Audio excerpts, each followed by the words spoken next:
Assalamualaikum warahmatullahi wabarakatuh. Alhamdulillahilladzi qad akhrajana nataijal fikri li arbabil hijab. Asyhadu an la ilaha illallah wa asyhadu anna sayyidana wa nabiyyana Muhammadan abduhu wa rasuluh. Allahumma salli ala sayyidina Muhammad wa ala alihi wa sahbihi ajma'in. Qala Allah ta'ala fil Qur'anil Karim, a'udzu billahi minasy syaithanir rajim. Bismillahirrahmanirrahim. Wal 'asri innal insana lafi khusr illa alladzina amanu wa 'amilus shalihat wa tawassaw bil haqq wa tawassaw bis sabr. Bapak Ibu jamaah salat fardu maghrib yang dimuliakan Allah Subhanahu wa taala. Pertama kita bersyukur dengan kalimat alhamdulillahirabbil alamin, di mana Allah Subhanahu wa taala masih mencurahkan rahmat, taufik dan hidayah serta ma'unahnya sehingga bisa kita meluangkan waktu di saat ini untuk melaksanakan ibadah kepada Allah Subhanahu wa taala. Semoga amal ibadah yang kita laksanakan diterima oleh Allah Subhanahu wa taala. Terusnya, sebelum kita melaksanakan salat fardu Isya secara berjamaah, kita melaksanakan wirid pengajian. Duduk kita pada malam hari ini di tempat yang mulia, di waktu yang mulia. Semoga kita menjadi orang-orang yang dimuliakan oleh Allah Subhanahu wa taala. Amin ya rabbal alamin. Dengan kita beriktikaf tadi, yang sengaja aku beriktikaf pada ini masjid sunat karena Allah taala. Bapak Ibu yang dimuliakan Allah Subhanahu wa taala, kita berselawat kepada baginda Rasulullah sallallahu alaihi wasallam dengan ucapan Allahumma shalli ala sayyidina Muhammad wa ala ali sayyidina Muhammad. Karena kata Rasulullah sallallahu alaihi wasallam, ada dua kalimat yang berat di timbangan dan ringan diucapkan. Mana dianya? Asyhadu an la ilaha illallah wa asyhadu anna Muhammadar Rasulullah. La ilaha illallah. Sangat-sangat ringan sekali. Saking ringannya, la ilaha illallah, dua bibir pun tak bertemu. Bayangkan, saking ringannya kalimat tersebut, dua bibir pun tak bertemu. La ilaha illallah, hanya lidah saja yang bergoyang. Ada dua kalimat yang sangat ringan diucapkan dan sangat berat ditimbangan. La ilaha illallah. Ya, itulah kalimat yang sangat berat di yaumil kiamah nanti. Sehingga dikatakan, man akhiru zaman bi kalimatin la ilaha illallah bahwa dakhalal jannah. Siapa yang akhir hidupnya disudahi dengan kalimat la ilaha illallah bahwa dakhalal jannah, maka dia langsung masuk surga. Tapi tak semudah kita bayangkan Bapak Ibu.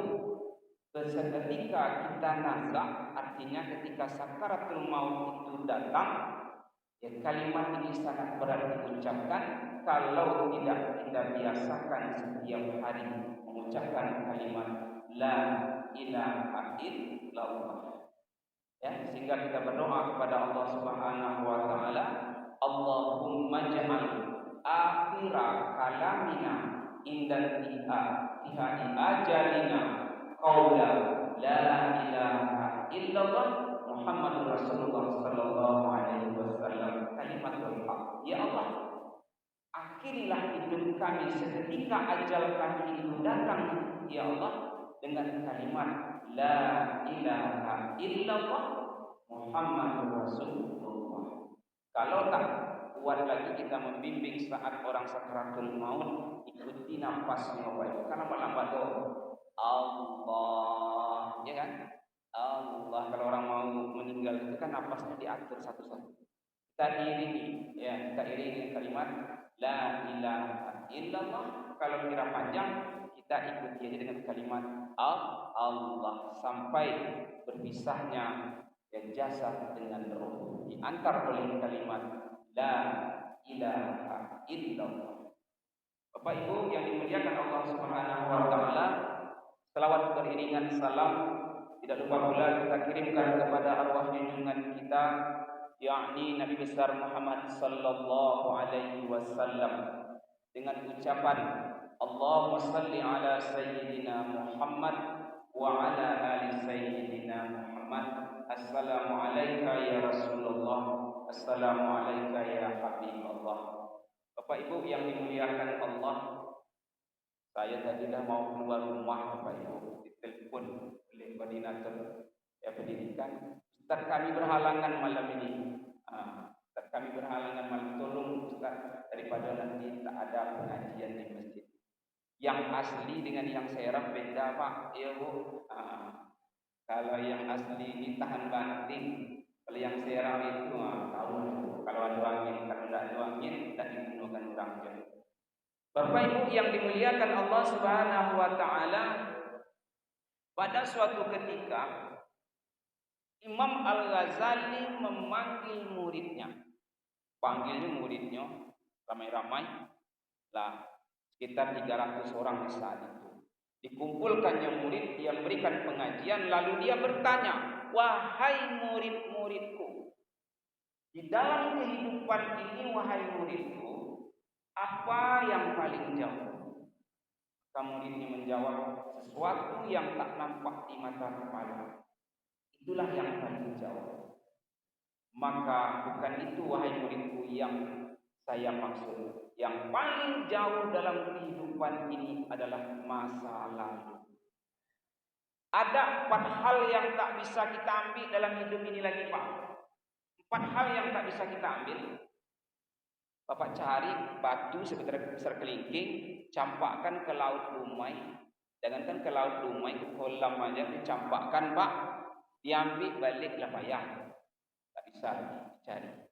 Yang kedua, yang tak bisa kita ambil kembali adalah masa lalu. Masa yang indah itu masalah lalu.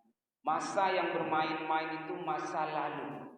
Cobalah ibu-ibu bermain di masjid ini. Apa kata orang? Itulah perangai anak kecil. Cobalah kalau ingat. Ini ada pengajian udah ibu-ibu bercerita di belakang. Apa kecil orang di depan pengurus masjid. Itu anak-anak biasa. Kenapa masa lalu itu tak akan dapat kita jemput kembali Bapak Ibu yang dimuliakan Allah Subhanahu wa taala. Maka beruntunglah bagi orang yang menggunakan masa lalu itu demi kebaikan. Orang yang menggunakan masa lalu itu untuk masa depan. Sekolah untuk masa depan. Ya, apalagi ya berusaha untuk masa depan. Ya kan, ibu-ibu hari ini makin senang karena berusaha dulu. Besok, tapi kalau tidak berusaha zaman-zaman dulu, maka hari ini agak merasa kewalahan, menyesal yang datang. Ya Bu, tanyalah mana orang-orang dari kampung tuh, orang-orang susah tuh. Ya, awal kehidupan dia tuh pasti dari susah. Ya, tak adanya langsung kaya. Kalau kaya itu nasib satu-satu yang ada itu. Tapi kebanyakan manusia itu berdasarkan dari susah. Setelah dia susah, maka masa depannya akan menjadi senang.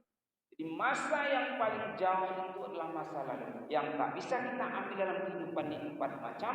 Sesuatu yang kita lemparkan ke laut. Yang kedua adalah masa lalu. Yang ketiga adalah kesempatan. Kesempatan Bapak Ibu yang dimuliakan Allah Subhanahu wa taala, nasib-nasib datang 2 atau 3 kali. Nasib-nasib. Tapi kalau memang kita tidak menggunakan kesempatan itu, ya, maka nasib-nasib akan datang kedua kali. Yang keempat adalah ucapan. Ucapan, Pak. Maka kalau sudah melontarkan kata-kata itu memang luar biasa. Kalau sakit kata-kata itu menusuk hati. Apa kata orang Arab? Lakat yurja li jarhi sayf falabur lima jarhi lisan. Kalau pedang melukai tubuh masih ada harapan sembuh. Kalau lidah melukai hati, mana obat akan dicari? Ini perkataan ini Ibu memang lunak. Hanya sekedar maaf berbicara Bapak Ibu, hanya menyuruh di sana penjual es bisa mendatangkan, ya kan?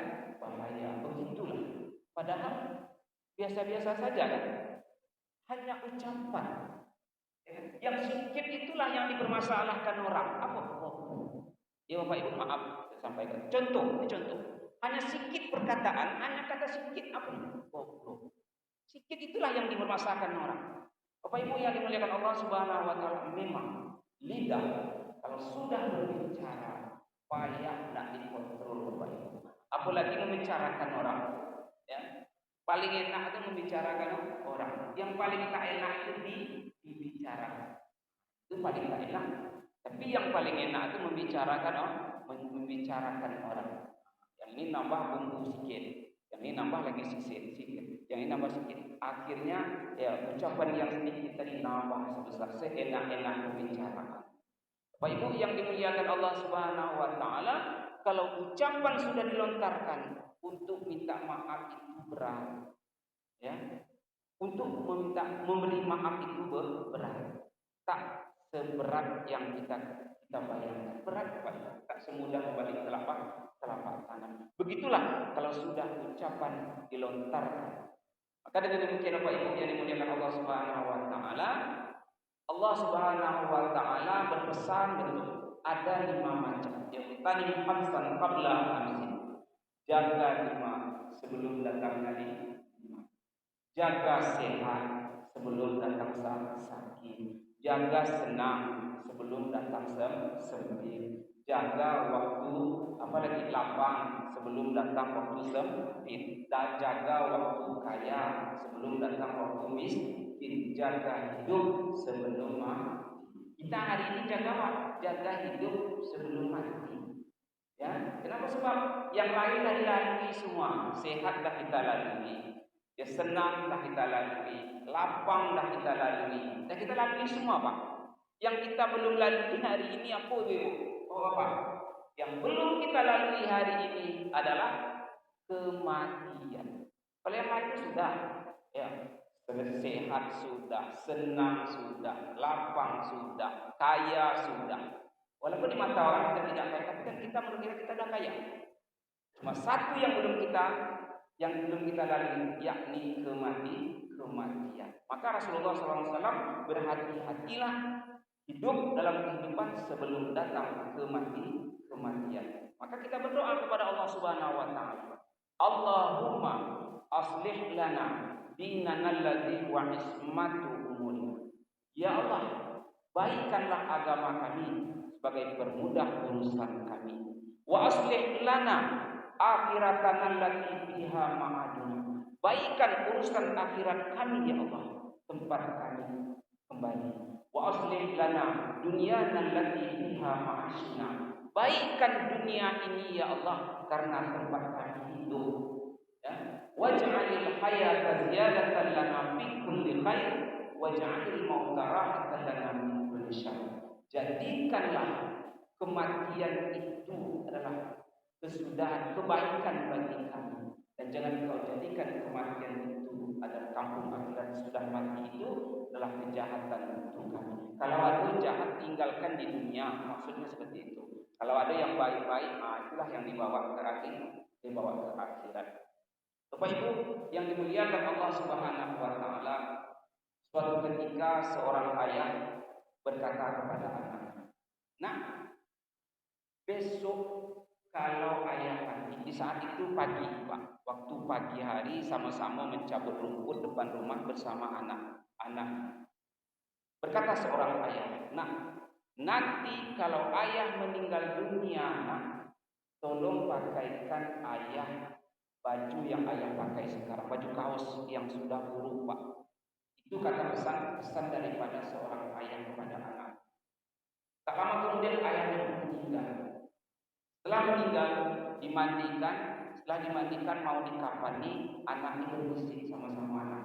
Ada wasiat ayah dulu. Wasiat ayah itu masih ingat apa? Masih ingat. Adik masih ingat? Ingat. Ada lagi pakaian yang diwasiatkan? Masih ada di lemari ayah. Dicari. Ketika mau dikafankan kain putih 3 lapis, ya, maka datanglah anak ini membawa pakaian. Nah, membawa pakaian tadi dan berkata anak ini tadi kepada tukang kafan, kepada ustaz-ustaz yang di situ. Ayah kami kemarin berpesan kalau meninggal nanti ya tolong pakaikan pakaian yang dia pakai selama dia masih hidup. Inilah pakaiannya. Bertulis Bapak Ibu baju kaos bertulis. Pada saat itu tukang kafan tak mau karena dia sudah meninggal dunia, yang dibawa itu yang bersih-bersih. Karena baju ini ada gambarnya lagi, tak bersih. Jadi bermasalah. Pada saat bermasalah antara anak dengan kafan bertengkar masalah pakaian tadi, datanglah sahabat dari seorang ayah yang masih hidup dulu membawa sepucuk surat. Surat yang ditulis oleh ayahnya, wahai anak-anakku, di saat ini ayah tahu kalian sedang mempermasalahkan ya baju yang ayah wasiat. Wahai anak-anakku, jangan kalian permasalahkan makna daripada yang ayah katakan itu, hakikat daripada yang ayah katakan itu. Kita ini orang kaya, kita ini orang senang, kita ini orang berpunya anak. Jangankan baju yang bagus dibawa mati, jangankan baju yang mahal dibawa mati, baju yang buruk seperti ayah pakai pun tak mau dibawa mati. Begitulah tak ada artinya dalam kehidupan harta benda wahai anak-anak. Itulah maknanya. Jadi hakikatnya, wahai anak-anakku, jangankan baju yang bagus, baju yang mahal, baju yang murah pun tak bisa dibawa mati. Apa? Selepas daripada 3 helai kain, tak ada lagi yang bisa dibawa. Begitu Bapak Ibu yang dimuliakan Allah Subhanahu wa taala. Kalau ada baju mahal yang spesifik gajilah kurang ya. Kalau nak pakai lagi baju itu daripada bertumpuk di lemari itu, ya Pak, daripada bertumpuk di lemari itu ada orang kampung perlu baju itu masih bagus lagi. Tapi mau dalam kamu pakai kok, baru 2 kali, baru 3 kali, baru 4 kali dipakai, mau pakai. Kalau berguna ambillah, kalau enggak sah. Itu Bapak Ibu yang dimuliakan Allah Subhanahu wa taala, ya. Jangankan baju yang bagus, baju yang buruk aja tak bisa dibawa mati. Bapak Ibu yang dimuliakan Subhanahu wa taala, apa yang dibawa mati? Yang dibawa mati adalah amal saleh. Bapak Ibu yang dimuliakan Allah Subhanahu wa taala. Jadi masa yang paling jauh itu adalah masa lalu. Dalam masa lalu jangan kita bicarakan lagi. Kita bicara masa-masa yang akan datang. Apa masa yang akan datang itu Pak? Kematian. Maka yang kedua, kata Imam Al-Ghazali, wahai murid-muridku, apa yang paling dekat dalam kehidupan ini wahai muridku? Dijawab oleh muridnya, yang paling dekat sesuatu yang bisa diambil dengan mata kepala, yang bisa diambil, yang dilihat dengan mata kepala. Bukan itu maksud dari wahai murid-muridku. Maksud saya yang paling dekat itu adalah kematian. Idza jaa ajaluhum la yasta'khiruna as-sa'a wa la yastaqdimun. Kalaulah datang kematian itu tak dapat dinego-nego, Pak. Tak dapat dinego-nego malaikat. Kalau dapatlah malaikat itu dinego-nego, kini awak mengumpulkan binti untuk malaikat aja. Malaikat aku ada binti 10 juta. Berapa tahun aku bisa hidup lagi? Mencari binti untuk malaikat aja kerja awak. Bapak Ibu yang dimuliakan Allah Subhanahu wa taala, malaikat tak bisa dinego-nego. Kalau sudah ajal enggak ada cerita. Datang seorang malaikat yang masih muda menyerupai seorang pemuda yang paling ganteng, datang kepada seorang bapak yang masih ganteng, masih gagah. Dia berkata, "Tahukah engkau yang datang ini siapa?" Bapak itu berkata, "Tidak. Yang datang ini adalah malaikat maut." Ngaku engkau kemari? Lalu pemuda yang menyerupai malaikat menyerupai pemuda ini berkata, kalau engkau nanti meninggal dunia, apa yang engkau minta? Kira-kira di kita Pak, apa yang kita minta kalau mati nanti? Nah, minta mudahkan mati, masuk surga itu kan? Bapak ini tidak. Nanti kalau engkau ingin mencabut nyawaku, satu yang aku minta. Apa itu? Beri tanda, beri kode bahwasanya mati itu dah dekat. Seminggu lagi nak cabut nyawa, lagi kode. Kalau disingkir kerja awak. Kamu dah awak kan tahu bila awak mati, Bapak Ibu kan, awak bunuh naik rumah, itu sendiri kerja awak. Ya. Kalau lah tahu kita seminggu lagi lah mati, masjid aja lah awak lagi. Ya, tapi karena tak tahu inilah kadang-kadang Bapak Ibu yang dimuliakan Allah Subhanahu wa taala, saya ambil waktu sakit dulu menangis tak ke masjid, pergi ke separuh jalan, hendak kuat balik ke rumah menangis. Ya, Bapak Ibu yang dimuliakan Allah Subhanahu wa taala, kini azan orang masih juga lagi berwudu ke rumah. Kan begitu. Bapak Ibu yang dimuliakan Allah Subhanahu wa taala. Lalu itu pesan kalau engkau cabut nyawa nanti, beri tanda kode. Sudah beberapa puluh tahun kemudian datang lagi seorang orang tua, datang malaikat menyerupai orang tua. Pak, tahu tak bapak yang datang ini siapa?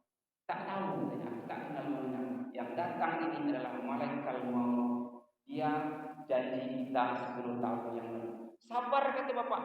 Kita kan dah janji dulu. Apa janjinya? Kalau nak mencabut nyawa tu, agi tanduk, agi kode, kasih apa-apa. Kata orang tua kepada malaikat yang menyerupai malaikat. Kata malaikat, Pak, okey kalau itu yang kau minta. Bapak semuanya sudah diberi tanda, sudah diberi kode. Apa tanda yang pertama? Coba Bapak cermin, lihat rambut Bapak. Kalau sudah banyak putih daripada yang hitam, tanda ada kit mati. Aduh, janganlah takut ya rambut putih malam. Pak Jijun, lah meriting Pak Jijun. Enggak lu cuma sampai itu Pak Ji. Nah, ya.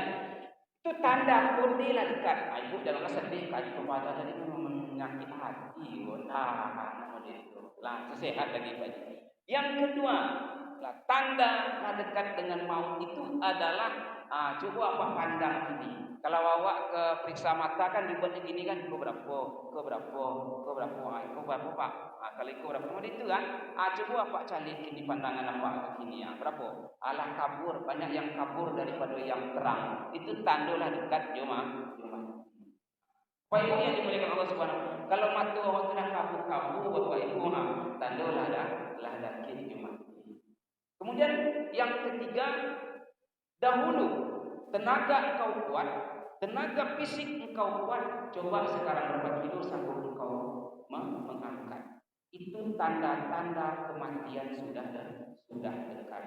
Bapak Ibu yang dimuliakan Allah Subhanahu wa taala, jadi kalau mata sudah kabur, uban sudah mulai banyak bertabur, tenaga sudah mulai kendur, maka kita beransur-ansur memandang tiang kubur agar perangai kita banyak dan yang buruk.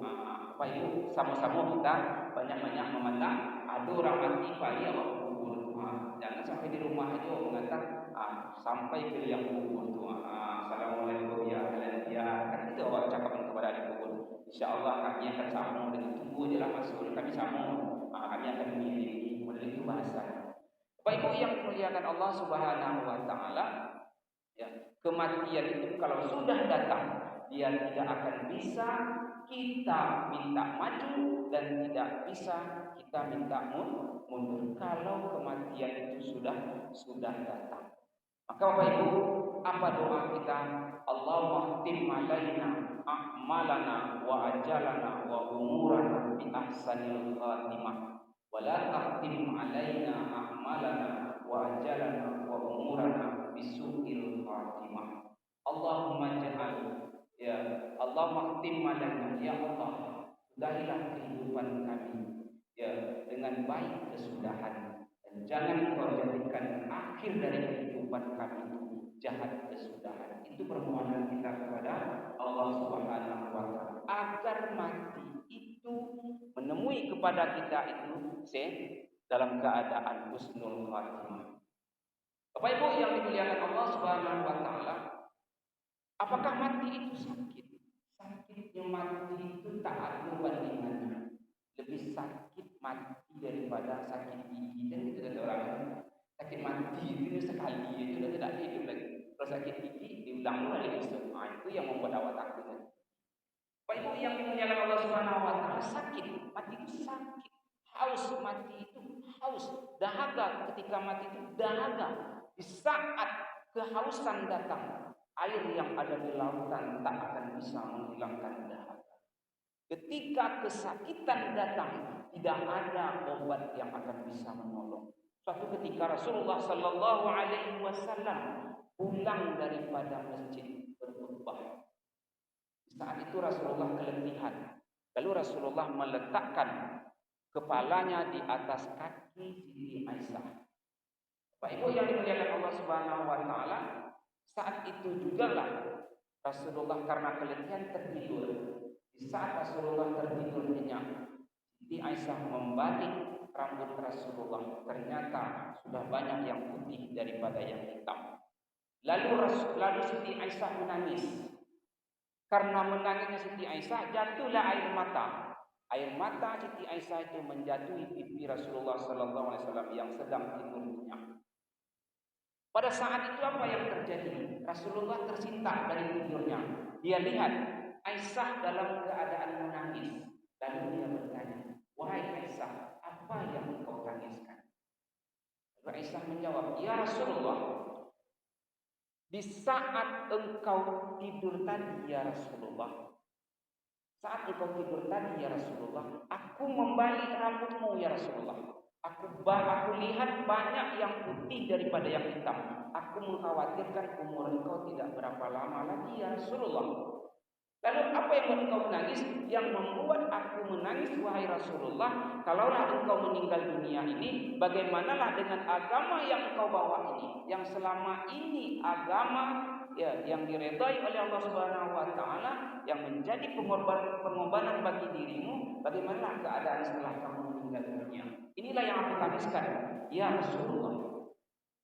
Maka Rasulullah menjawab, Aisyah, tenang aja lah, kalau masalah itu tidak urusan awak. Itu urusan Allah. Nanti Allah yang akan menjaga, Allah yang akan memelihara agama itu. Allah nanti yang menjaga, Allah yang memelihara. Yang perlu sebenarnya yang kau tangiskan itu ya Aisyah, bagaimanalah sakaratul maut itu datang nanti menjemput nyawa. Itu yang perlu ditangiskan. Kenapa itu ya Rasulullah? Karena sakitnya meninggal dunia itu ya Aisyah belum pernah dirasakan manusia sebelum meninggal dunia. Apakah sama orang beriman dengan orang kafir ya Rasulullah? Dijawab Nabi sama. Orang beriman, orang kafir, orang musyrik sama sakitnya. Lalu bagaimana sehingga orang beriman itu tidak sakit, orang musyrik itu sakit? Apa bedanya ya Rasulullah? Apa bedanya meninggalnya orang beriman dengan meninggalnya orang kafir? Kata Rasulullah Sallallahu Alaihi Wasallam, ya Aisyah, seketika sakaratul maut itu datang, Allah sudah membayangkan keindahan surga. Keindahan surga, kenikmatan surga, kehebatan surga sudah diperlihatkan oleh Allah Subhanahu Wa Taala di saat orang-orang beriman itu mau meninggal dunia, berpisah jasad dengan badannya. Karena dia melihat tepananya, melihat keindahan surga, melihat keindahan kenikmatan surga, tidak terasa ya roh berpisah dengan jasad.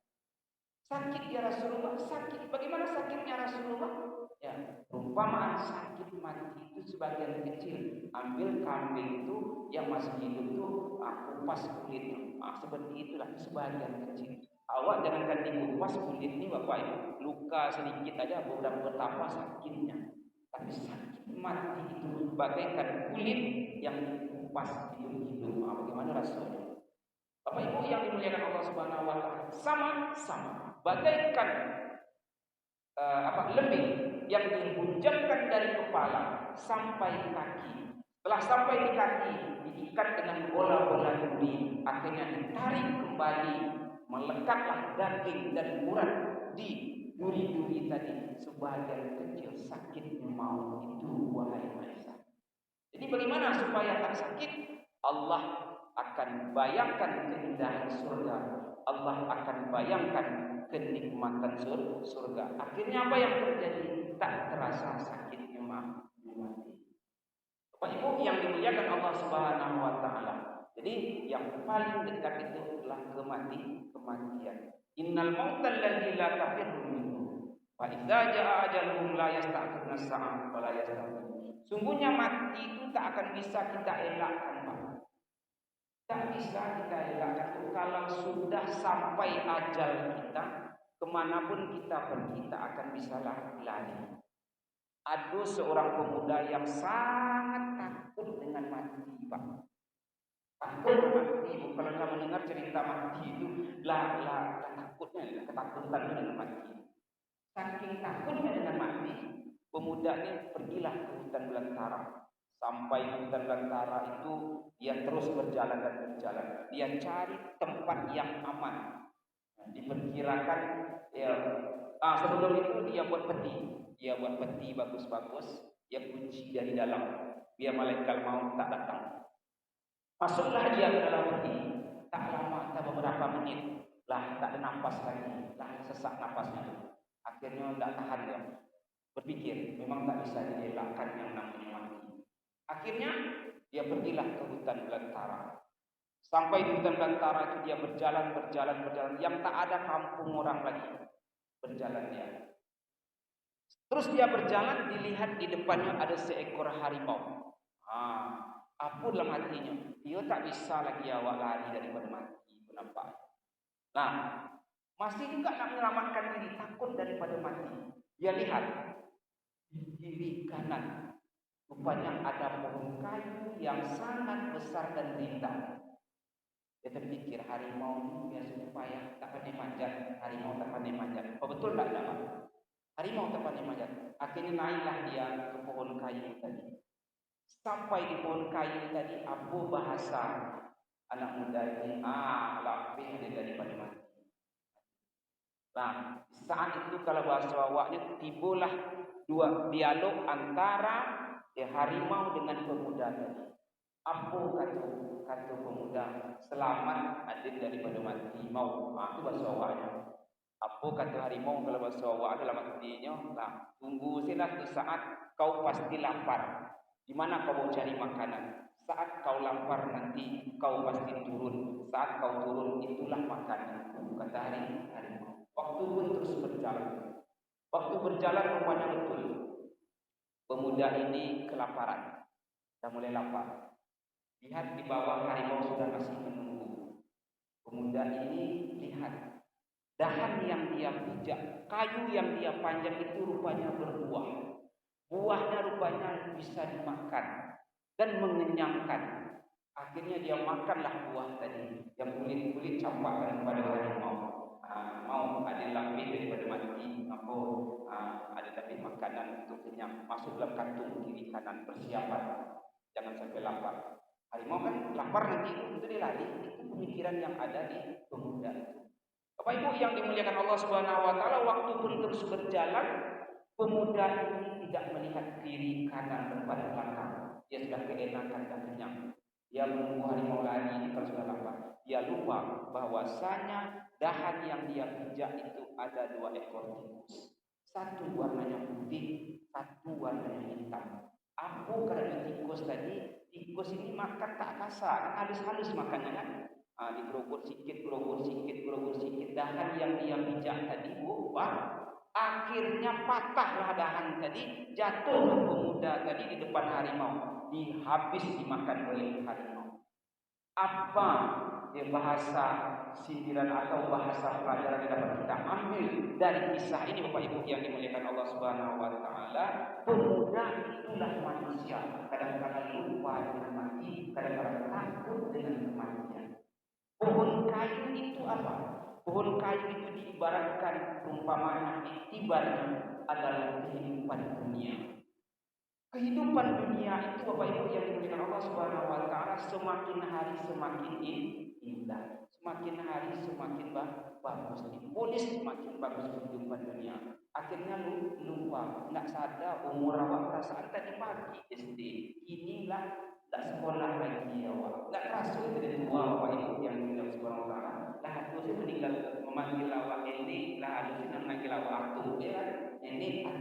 perasaan tadi baru umur berapa, tadi baru menikah, tadi dipanggil orang nenek sinawa, dipanggil orang atuk sinawa. Lupa. Ya, itulah dia dahan kayu makanan tadi. Ya, ibarnya adalah kehidupan dunia. Apa dianya dua ekor tikus putih dan tikus hitam, itulah siang dan malam.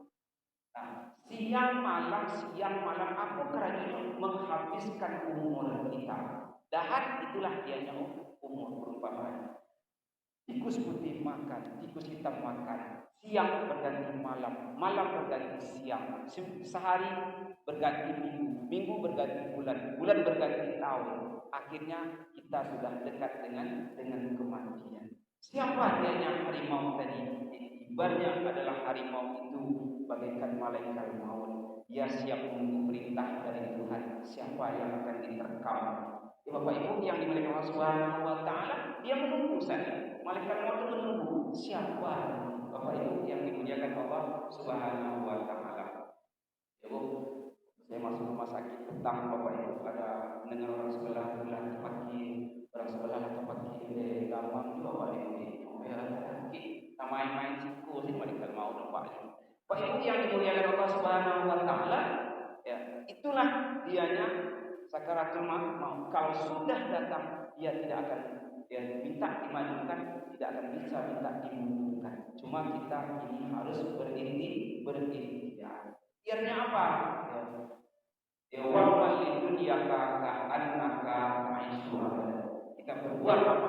Bekerjalah untuk dunia sebagai motivasi. Rasakan hidup kita masih lama. Walaupun kita sudah tua, rasakan hidup kita masih lama. Wa'mal li akhiratika ka'annaka tamutu. Beramallah untuk akhiratmu. Kita rasakan bahwasanya kematian itu sebentar lagi akan datang menjemput kita. Supaya semangat dalam beribadah. Apa Ibu yang dimuliakan Allah Subhanahu wa taala? Itulah kematian kalau sudah datang kepada kita, dia tidak akan dapat kita dimaju dan tidak dapat kita dimundur. Apa yang paling dekat dalam kehidupan ini, yang paling dekat itu adalah kematian. Bapak Ibu yang dimuliakan Allah Subhanahu wa taala. Lalu wahai murid-muridku, dalam kehidupan ini apa yang paling susah? Apa yang paling berat dalam kehidupan ini? Murid-muridnya menjawab, yang paling berat dalam hidup ini adalah mengangkat sesuatu yang tak bisa diangkat dengan tenaga. Bukan itu wahai murid-muridku. Yang paling berat dalam kehidupan ini adalah merubah kebiasaan. Merubah kebiasaan itu susah. Cobalah kita biasa tak bangun subuh, walaupun rumah di masjid payah nak bangun subuh. Tapi kalau sudah terbiasa bangun subuh, walaupun tak ada dengar orang azan, insya Allah subuh itu akan datang. Kita akan bangun di waktu subuh. Yang paling berat dalam kehidupan ini adalah merubah tradisi, merubah kebiasaan. Inilah perjuangan Rasulullah SAW merubah kebiasaan dari menyembah berhala yang nampak di mata kepala, kini menyembah Allah yang tak nampak, merubah keimanan. Bukankah berat Bapak Ibu yang dimuliakan Allah Subhanahu wa taala? Kini kita bagaimana meneruskan, menjaga, memelihara, meningkatkan keimanan. Kalau di zaman Rasulullah itu telah merubah keyakinan, merubah keimanan dari percaya kepada berhala menjadi percaya kepada Allah Subhanahu wa taala, percaya kepada yang lain. Bapak Ibu yang dimuliakan Allah Subhanahu wa taala, yang paling berat itu adalah merubah kebiasaan. Terakhir Bapak Ibu yang dimuliakan Allah Subhanahu wa taala, habiskan waktu 2 menit. Yang berat dalam kehidupan ini adalah apa yang paling tajam dalam kehidupan ini? Murid-muridnya menjawab, yang paling tajam itu adalah pisau yang sudah diasah. Bukan itu wahai murid-muridku. Yang paling tajam dalam kehidupan ini adalah ucapan. Yang paling tajam dalam kehidupan ini adalah lisan. Maka menjaga lisan itu lebih baik, kata Rasulullah SAW. Bapak Ibu yang dimuliakan Allah Subhanahu wa taala, yang paling tajam dalam kehidupan ini adalah menjaga lisan. Kemudian yang apakah muridku dalam kehidupan ini yang paling ringan? Murid-muridnya menjawab, yang paling ringan adalah sesuatu yang bisa kita seperti balon dan lain sebagainya. Bukan itu wahai murid-muridku. Yang paling ringan dalam kehidupan ini adalah berbuat dosa.